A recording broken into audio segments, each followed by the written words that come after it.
Hi friends, केम छो बधा मजामां ने। શિયાળાની ઠંડીમાં આ ખજૂર મલાઈ રોલ ખાવાની મજા જ કંઈક અલગ હોય છે અને આપણે ઘરમાં વસાણા તો બનાવતા જ હોય છે, પણ બાળકોને ઘણીવાર નથી ભાવતા. તો આજે મારી ટ્રીક સાથે તમે બનાવો, ખૂબ જ મજા આવશે. તો આજે આપણે લઈ લઈએ અડધો કપથી થોડુંક ઓછું ઘી અને આની અંદર અડધા કપ જેટલા ડ્રાયફ્રૂટ્સ સમારીને નાખી દેવાના છે. નાના નાના પીસ કરવાના છે અને ધીમા તાપે શેકવાના છે. આને વધારે બ્રાઉન નથી કરવાના, કંઈક આ રીતે આપણે તળી લઈશું ધીમા તાપે, તો સરસ ટેસ્ટ આવશે. બીજા પેનમાં 1 ચમચી જેટલું ઘી લેવાનું છે. એક મોટો કપ ભરીને આપણે મલાઈ નાખશું, જે તાજી મલાઈ હોય આજના જ દિવસની એ નાખવાની છે. અને નાખી દઈશું આપણે 200 ગ્રામ જેટલા ખજૂર તમે મિક્સરમાં ક્રશ કરીને પણ નાખી શકો છો, તો જલ્દી બની જશે. પણ આ રીતે મેં ઝીણા સમારીને નાખ્યા છે. તો મને ઓલમોસ્ટ 20 મિનિટ જેટલો સમય લાગ્યો હતો, પણ તમે મિક્સરમાં ક્રશ કરીને નાખી શકો છો. હવે એકદમ લો ફ્લેમમાં જ્યાં સુધી ખજૂર ગળી ના જાય ત્યાં સુધી આપણે ચલાવતા રહેવાનું છે. કંઈક આ રીતે. અહીંયા આપણે મલાઈ આટલી 1 કપ જેટલી નાખી છે, એટલે ઘી નાખવાની તો જરૂર છે જ નહીં, તો પણ મેં 1 ચમચી જેટલું નાખ્યું હતું, એટલે ઘી હવે આપણે વધારે નહીં નાખીએ. જોઈ શકો છો કેટલો સરસ આપણો ખજૂર શેકાઈ ગયો છે અને ગળી પણ ગયો છે. હવે આની અંદર નાખશું 1.5 ચમચી જેટલો સૂંઠનો પાવડર અને મિક્સ કરી લઈશું. તમે ચાહો તો વસાણા પણ નાખી શકો છો, જે 32 વસાણાનું પેકેટ મળે છે બજારમાં. 1 ચમચી જેટલું તમે આમાં નાખી શકો છો, પણ આપણે અહીંયા બાળકો માટે બનાવીએ છીએ એટલે આપણે નહીં નાખીએ. અડધો કપ જેટલું નારિયેળનું છીણ નાખશું અને જે આપણે ડ્રાયફ્રૂટ્સ આમાં આપણે મિક્સ કરી દેવાના છે, ફ્રાય કર્યા હતા તે. એમાં મેં અખરોટ, કાજુ, બદામ અને નારિયેળ લીધેલું છે, જે સૂકું નારિયેળ હોય છે તે, એની ચિપ્સ લીધેલી છે, જે મારા છોકરાને બહુ ભાવે છે એટલે મેં નાખેલી છે.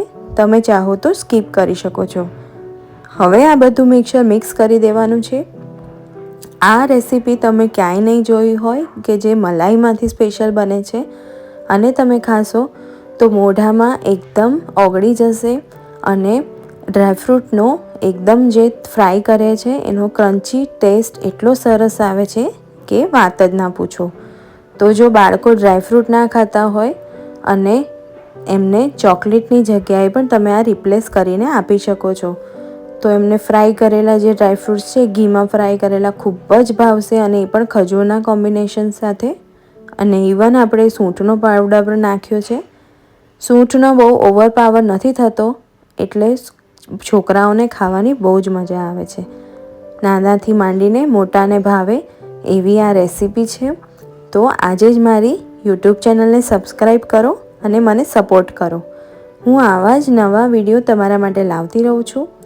આવી રેસીપી, યુનિક રેસીપી આજે જ ટ્રાય કરજો, જરૂર ખાજો.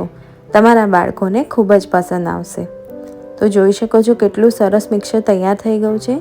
હવે ધ્યાન રાખવાનું છે આમાં કે ગેસની ફ્લેમ લો થી લઈને મીડિયમ જ હોવી જોઈએ. આમાં હાઈ ફ્લેમ પર ક્યારેય આપણે કામ નહીં કરીએ. આ રેસીપીમાં આપણે લો ફ્લેમ પર જ કામ કરશું. તો જોઈ શકો છો કેટલું સરસ મિક્સર રેડી થઈ ગયું છે. હવે આપણે જોઈ લઈએ.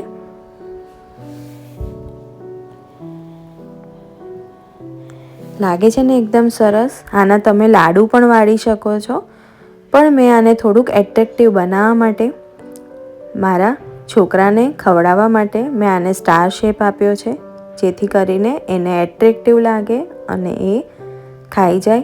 તમે આ ટિફિનમાં પણ એક પીસ બાળકોને આપી શકો છો. એમને ખૂબ જ મજા આવશે અને હોશે ખાશે. જોઈ શકો છો કેટલું સરસ બાઇન્ડિંગ આવે છે અને સ્ટાર શેપ બની જાય છે. તમારી પાસે કોઈ પણ શેપના મોલ્ડ હોય તો પણ તમે ઉપયોગ કરી શકો છો. મોલ્ડ ના હોય તો પણ નાના લાડુ વાળી શકો છો, કે આ રીતે તમે બનાવી શકો. જોઈ શકો છો કેટલા સરસ લાગે છે. હવે આની ઉપર થોડા ખસખસથી આપણે ડેકોરેશન કરી દઈશું. આ રીતે ખસખસ થોડા નાખી દઈશું અને પ્રેસ કરી દઈશું.